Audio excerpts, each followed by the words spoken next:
My name is Alyssa Quinn, and the day I realized I was completely alone was the day I knocked on my parents' front door with nothing but a suitcase, a torn-up heart, and the last bit of dignity my ex-husband didn't manage to steal.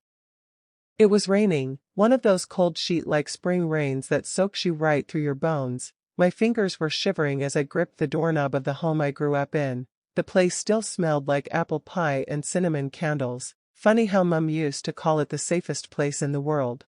Mama stood there as the door opened, in her floral housecoat tied around her waist, her gray-streaked hair in the same rollers she'd worn since the 90s. Her eyes slid to my suitcase, then to my face, as if she was weighing the cost of letting me inside. I didn't even get to speak before she cut me short. "Alyssa, what are you doing here?" I swallowed hard. "Mom, my husband threw me out, the divorce is final and I didn't know where else to go." Her lips pressed together in disapproval. "I'm sorry you're going through that, but Alyssa, you can't stay here." My stomach dropped, but why? "This house is full, the guest room is your father's office now, and your brother lives in the basement until he gets back on his feet, you know how things are."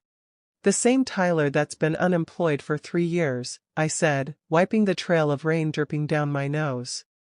She didn't deny it. Instead she said, "We just don't have the space for you here, go stay with a friend maybe." "I don't have any friends," I replied, my voice cracking from suppressing my desperation. "You know he isolated me from everyone, I just need a bed to sleep in tonight, I'll leave in the morning." Before Mama could answer, a voice floated from behind her, a mocking smug too familiar voice. "Well well, look who crawled back home like a stray cat."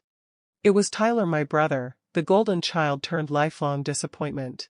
Arms crossed, hair messy, and still in pajamas even though it was 7 p.m. "Divorced already?" he said with a snort. "Damn, you lasted longer than I expected." He probably realized he married a deadweight. My chest burned. "Tyler, shut up." "Nah, this is entertaining," he said, smirking as he leaned against the wall. "You know, Mom's right, there's no space for you, and besides, why should we have to deal with your drama?" "My drama?" I echoed, voice trembling with rage. "My husband cheated on me for years, drained my bank account behind my back, and left me with nothing. How's that a drama?" Tyler shrugged. "Sounds like a you problem." Mama didn't even correct him. And that was when the coldest realization of my life hit. My family still did not want me, not even when I had nowhere else to go. "Goodbye, Mom," I said, stepping back. "Good riddance," Tyler muttered. I walked away from the house I once called home, and never looked back, not for 8 whole years. Though their betrayal shouldn't have shocked me, because I had always been treated like the backup child, the one they'd invested less in because Tyler was going to be something special, except Tyler never became anything special. He barely graduated high school, bounced between community colleges without finishing, moved from job to job, always with an excuse for why nothing was his fault, and our parents kept making excuses for him, and kept believing that someday he'd figure it out. I figured it out early, built my own life and identity separate from being Tyler's little sister, and then I met my husband. He was everything I thought I wanted: handsome, charming and confident. He was 28 to my 23, working in finance, always immaculately dressed, and made me feel special in a way my family never had. Red flags? There were plenty, I just chose not to see them. We'd been dating for 8 months when he proposed. Looking back now, I can see I was more in love with the idea of being chosen, and being someone's first choice for once, than I was with my husband himself. We got married at a courthouse in Chicago, small and simple with 12 witnesses. My parents just made an appearance. Apparently they had to go help Tyler move into another new apartment, after he'd been evicted from the last one. They left a card with a $50 bill inside and a note: "Congratulations, we'll visit when Tyler gets settled." They never visited.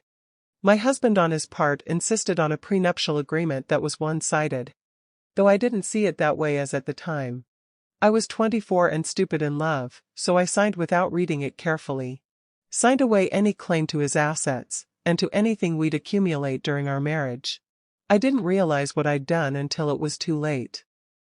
The first time he hit me was 3 months after the wedding. He backhanded me across the face so hard I saw stars. Then he held me while I cried, apologizing, saying he'd been stressed at work, that I just needed to be more considerate of his feelings. I believed him. It got worse from there. The hitting became frequent, the monitoring became obsessive. He would control every dollar, every movement, and every breath, and through it all, he was draining our savings. I tried to leave twice. The first time, he found me at a friend's apartment and threatened to kill both of us. The second time, he found me at a motel and beat me so badly I couldn't go to work for a week. Then he made me tell everyone I'd fallen down the stairs. When it became unbearable, I called my mother, desperate for some courage. "Alyssa, marriage is hard," she said with a tired voice. "Your father and I have had our rough patches too. You can't just run away when things get difficult." "Mom, he hits me and steals from me. This isn't a rough patch. He just needs time to adjust. Men get very stressed with money pressure. Have you considered that maybe you're being too demanding?" I couldn't breathe. "Are you seriously blaming me?" "I'm saying you should be less confrontational. Don't disgrace the family by getting divorced." It dawned on me then that nobody was coming to save me. It took me 3 years of hell to finally leave, because I was slowly dying inside, and becoming a shell of who I'd been. I first got a restraining order, backed by the evidence I presented. Then I found a lawyer who worked with domestic violence victims, hoping something could be done for me. She looked at my prenup and shook her head in a way that confirmed my worst fear. The divorce took 4 months and in the end, the prenup held. I didn't get a pin, just my personal belongings, and my car which barely ran. But I cherished the newfound freedom. I was 27 years old, broke, and starting over from nothing, and what's worse, my family had turned their back on me too. So I threw my suitcase into my dying car, and drove away from Chicago, from everything I'd known. I ended up in as far from Chicago as I could get without leaving the country, with just $300 in my pocket, a car that wouldn't make it through another winter, in which I slept for 2 weeks. Every night my breath fogged the windows, every morning, I cried before I washed my face in gas station bathrooms, and applied makeup with shaking hands.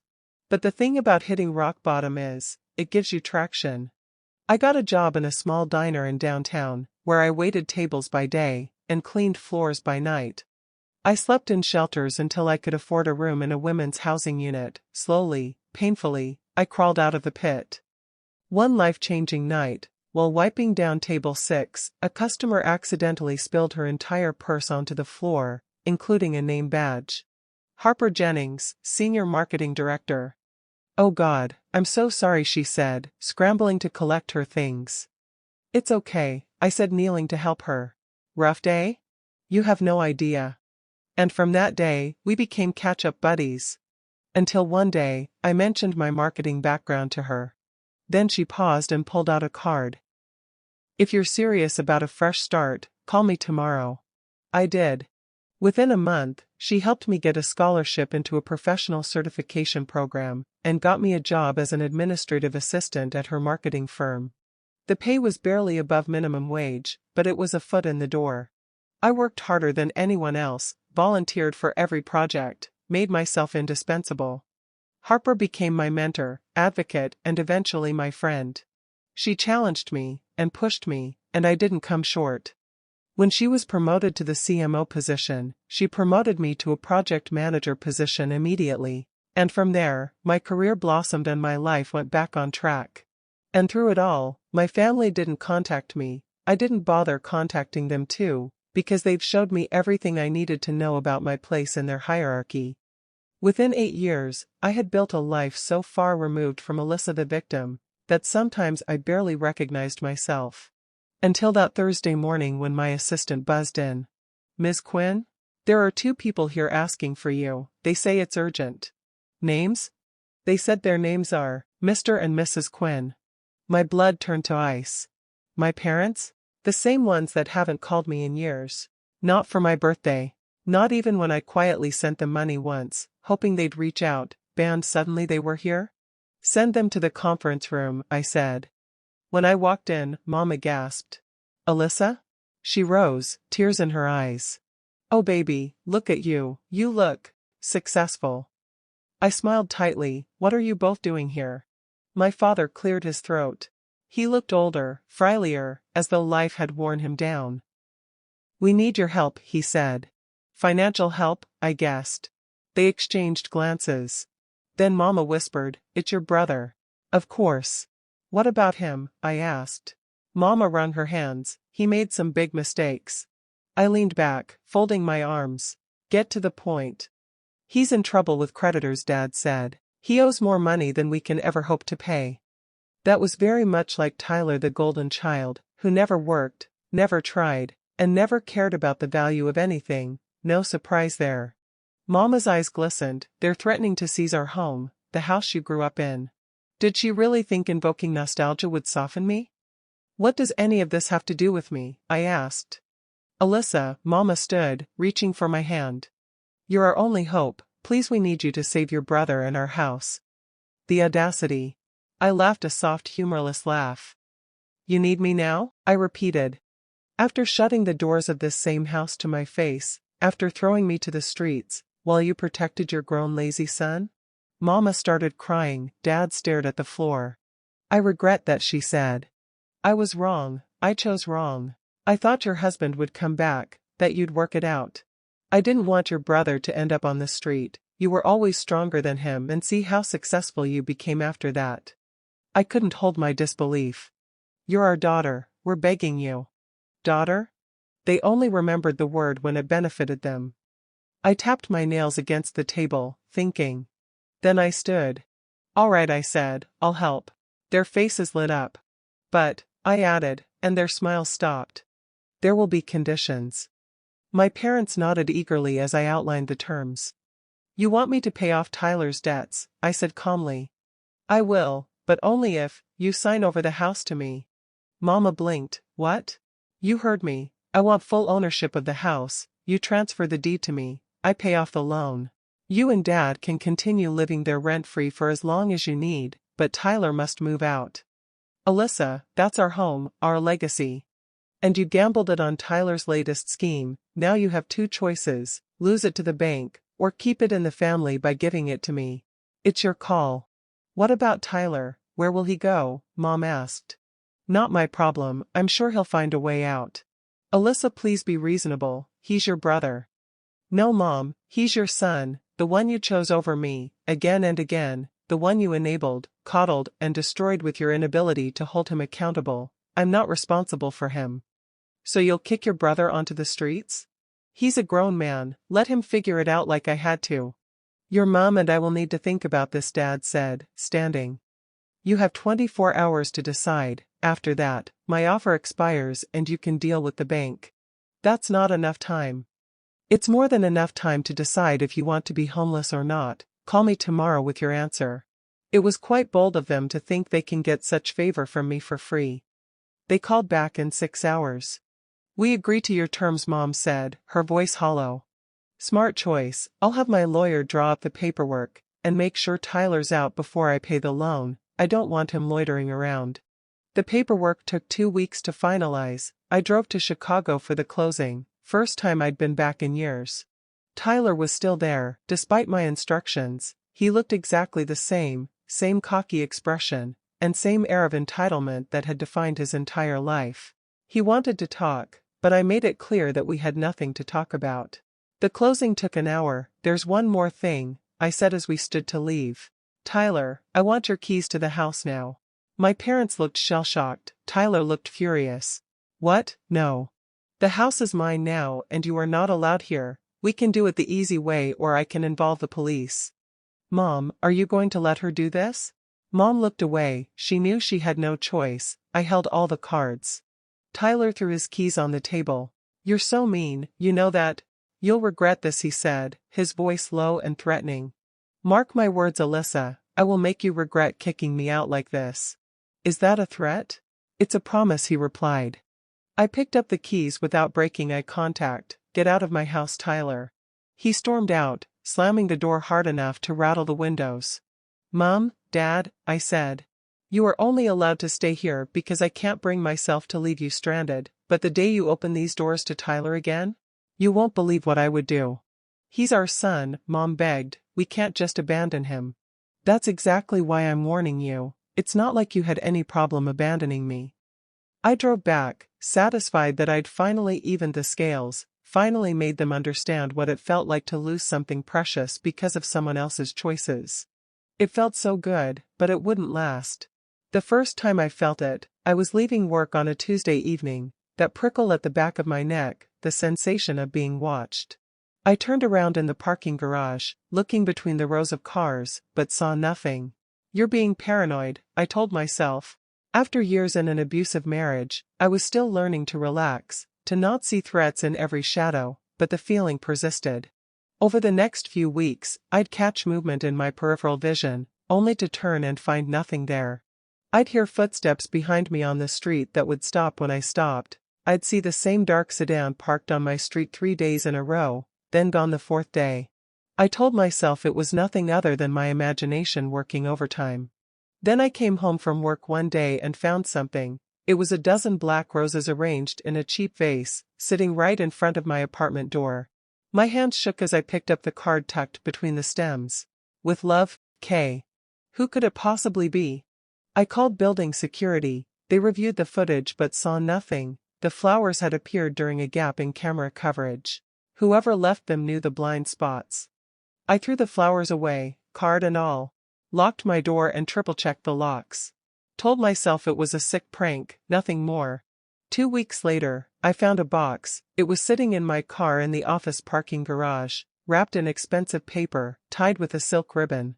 It was my favorite chocolate brand, the fancy Belgian ones I used to treat myself to. My stomach churned as I picked it up. There was also a card. I opened the box with trembling fingers. Perfectly arranged inside were 24 chocolates, all in the one flavor I was severely allergic to, that even a small amount could send me to the hospital. It clearly wasn't a gift, it was a threat. Someone was watching me and wanted me to know they were close, that they could reach me whenever they wanted. I reported it to the police. They took a statement and took the chocolates as evidence, but there wasn't much they could do since there was no direct threat, just someone being weird. I started taking different routes to work, parked in different areas of the garage, installed extra locks on my apartment door, and bought pepper spray that I kept in my purse at all times. The gifts stopped, but the feeling didn't. I told Harper, but she thought I was overthinking, but I felt it in my bones. Whoever K was, they weren't done with me. I just didn't know what they were waiting for. I wondered if it was Tyler. He had threatened me at the closing. Maybe this was how he planned to make me regret it. Then, on a Tuesday night in October, it all came to a head. I was walking to my car after work around 9 p.m., in the parking garage beneath my office building, where I'd parked because I was running late for a meeting. Though the garage was mostly empty by then. I didn't hear them coming. 2 men dressed in black, faces covered with ski masks came from behind parked cars, moving fast and silent. One grabbed my arm, spinning me around, and the other reached for my purse. Adrenaline kicked in. I stomped on the first man's instep, and heard him grunt with pain. Then I twisted away from the second man and brought my elbow up into his ribs. They weren't expecting resistance at all. I just ran toward the exit with them behind me, their footsteps pounding. Then a terrifyingly familiar voice shouted, "Grab her, don't let her get away." My ex-husband's voice echoed through the parking garage like a nightmare come to life. I ran faster, and managed to take off my heels clicking against concrete. The exit was right there, 50 feet away. I was going to make it, before something crashed into me from the side. I went down hard, my head cracking against the ground. Hands grabbed me, in a rough and violent way. "Foolish girl," someone hissed in my ear. "Tyler?" I gasped, struggling against his grip. "Shut up." He hauled me to my feet, twisting my arm behind my back in a hold that sent lightning bolts of pain up my shoulder. "You made a big mistake, little sister. You see, everything you took from me, we're taking it back." "We?" I looked around wildly. There was a third man I didn't recognize. "Ken and I had a nice long talk," Tyler said. "Turns out we have a lot in common, so we decided to team up and fix our mutual problem." "What are you going to do?" My voice was shaking and I hated that. Ken stepped into view with some documents. "It's the deed transfer back to your parents, with Tyler as co-owner. A nice little insurance policy that makes sure you can't screw him over again, and then we can talk about us, wifey," he said, touching my jaw. "I'll never sign that." "You will." Tyler's grip tightened, and I bit back a scream. Or, we'll do it the hard way. They'd planned this thoroughly. So I started thinking fast. Thankfully, the garage was undergoing construction. My hand slowly closed around one piece of broken brick tightly. Okay, I said, letting my body go limp like I was giving up. I'll sign, just don't hurt me. Smart girl, Ken said. See? That wasn't so hard. Tyler relaxed his grip slightly. It was enough for me to drive my head backward into his face with all my strength, making him stagger. Then I spun, bringing the brick up in a wide arc. It connected with Tyler's temple hard. He went down in pains, blood streaming from the gash on his head, and the brick splattered with his blood. I didn't wait to see. I bolted, screaming for help this time. The security guard from my building was coming out of the elevator, drawn by the noise. He saw me running and immediately called for backup. Ken and the third man ran in the opposite direction, abandoning Tyler on the concrete, bleeding and unconscious. I collapsed against the security guard, shaking so hard my teeth chattered. Call the police, I managed to say. Tyler was still on the ground when the police arrived, still alive, but knocked out. They called for medical care for Tyler, and collected evidence. Then they took me to the hospital to check for injuries. I was supposed to stay overnight for observation, but I refused because I wanted to go home. I wanted this to be over, but it was just beginning. They arrested Tyler, but Ken was harder to track down. He'd fled to Indiana to his parents' spare house, but I'd given the police everything they needed to build a case. They got him 4 days later. The third man, a disgraced lawyer who'd been disbarred in 2 states, rolled on both of them immediately in exchange for a reduced sentence. My parents called, of course, begging me not to press charges. He made just one mistake, Mom sobbed. Don't destroy his life over one mistake.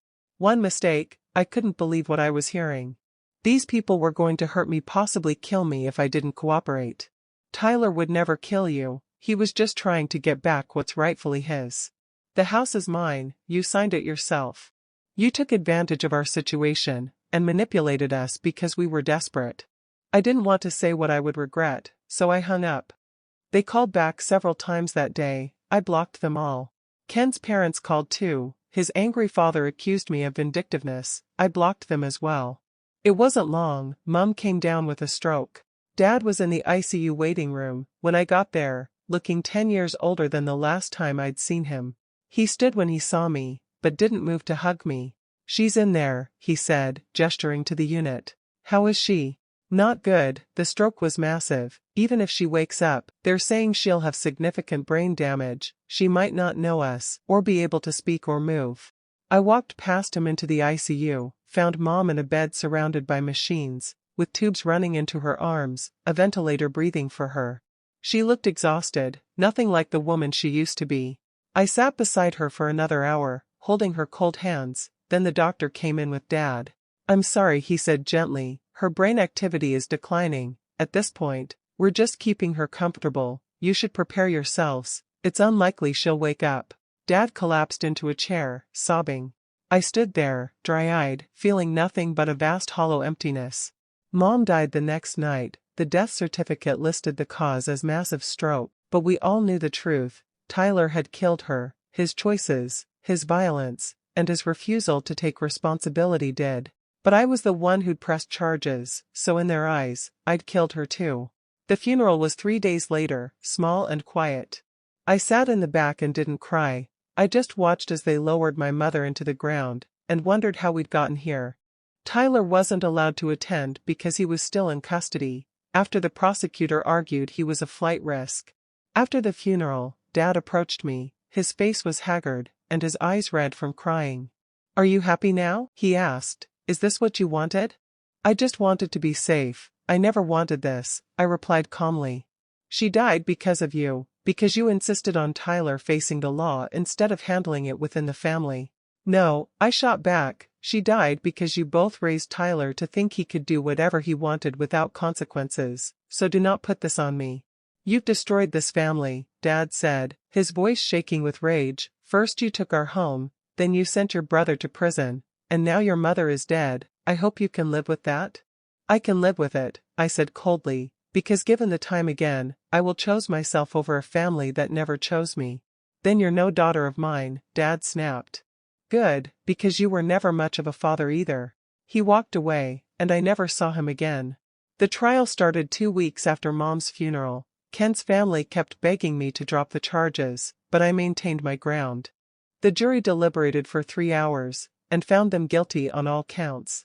Ken got 12 years, with his prior history of domestic violence and stalking. The flowers and chocolate were traced back to him through purchase records, adding to his sentence. Tyler got 10 years, while the disbarred lawyer got 3 years with credit for time served in cooperation.